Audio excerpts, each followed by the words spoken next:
the Elder Scrolls Online, we're bringing two different groups of players together. We got the Elder Scrolls crowd, which is used to great games like Skyrim and Oblivion and Morrowind and the older games. And then we have the MMO crowd, which is used to all the great MMOs from the last 15 years. We're bringing them all together into one great game, and we're really excited to tell you about it.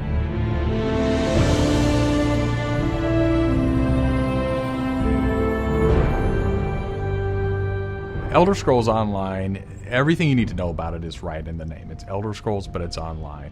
And when the team set out, they wanted to create strategic real-time combat.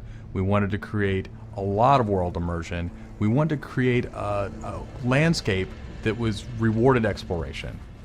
But all of that had to be brought together with really great social systems.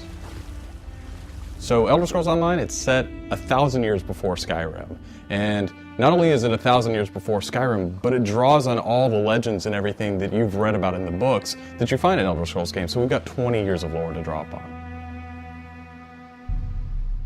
We made sure that Morrowind, Cyrodiil, and Skyrim feel like they do in Elder Scrolls 3, 4, and 5. The art style is right in line with those titles. Now you can explore all of Tamriel. You can return to places that you've seen before, and you can explore new places that you've never been.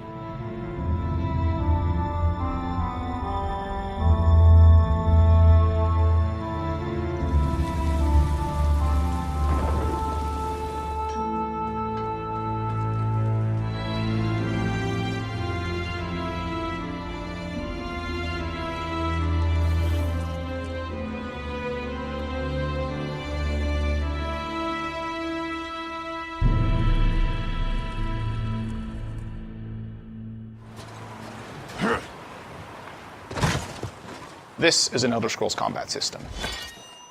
Moving your mouse will make you look around and aim your weapon. You can tap your left click to attack, hold it to power, hold your right click to block, and of course sprinting, crouching, and sneaking around play a role.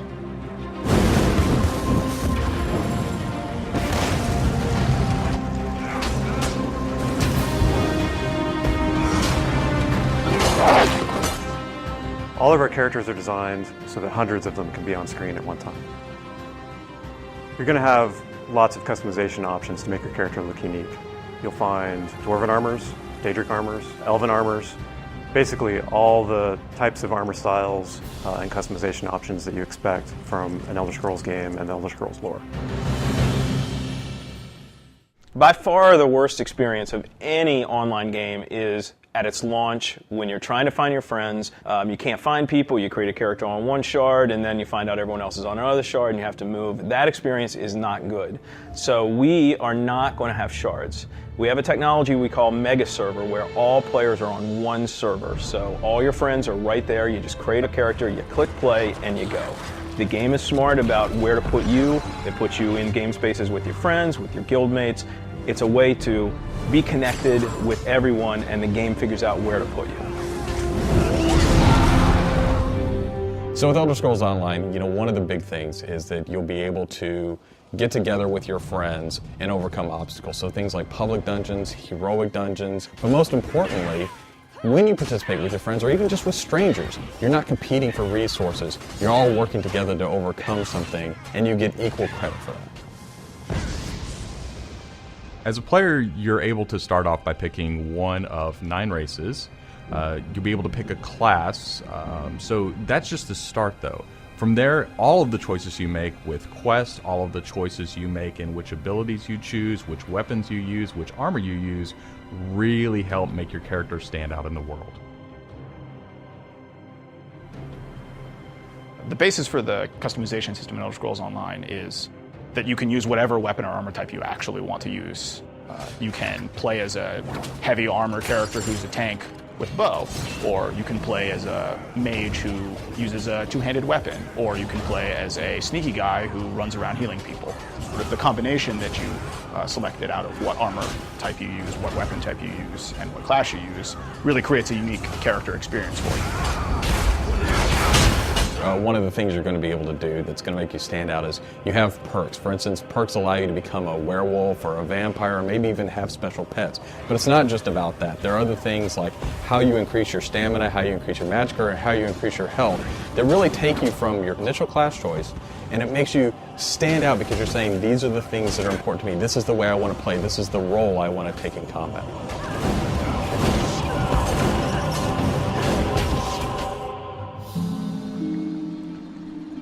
Questing in Elder Scrolls Online was built around a pretty simple concept, and that was that we wanted the player to explore.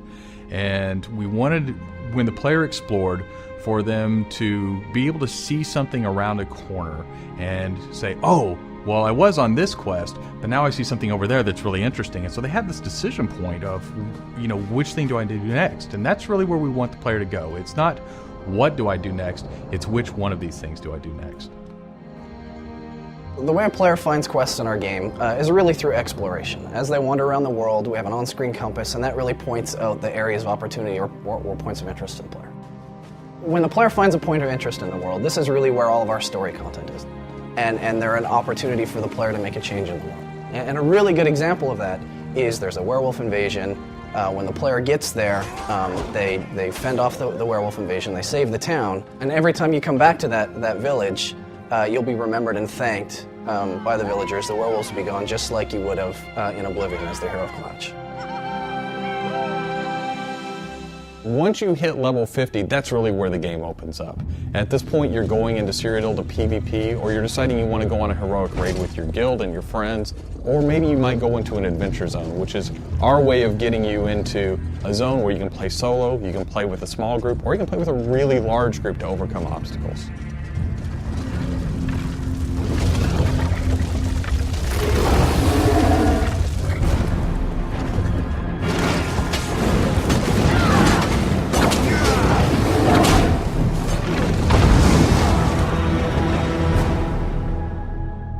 PvP in Elder Scrolls Online is focused around taking various structures in Cyrodiil. If you remember Cyrodiil from Oblivion, the space is very large, and that's a perfect setting for having three alliances fight each other. During this timeline, Imperial City is up for grabs, and there's no Emperor, so players are going to be fighting using trebuchets, catapults, all kinds of weaponry to take and hold keeps, structures, and resource fixtures around the keep to actually give the opportunity to crown one of themselves as an Emperor. It's really important to us that, PvP isn't just a veteran game. It's got to be something that people can do from the very beginning, because you want to be comfortable in getting into this. So we make sure that everybody is on equal footing. So even at level 10, you can go into our PvP area and really have a great experience and a good time.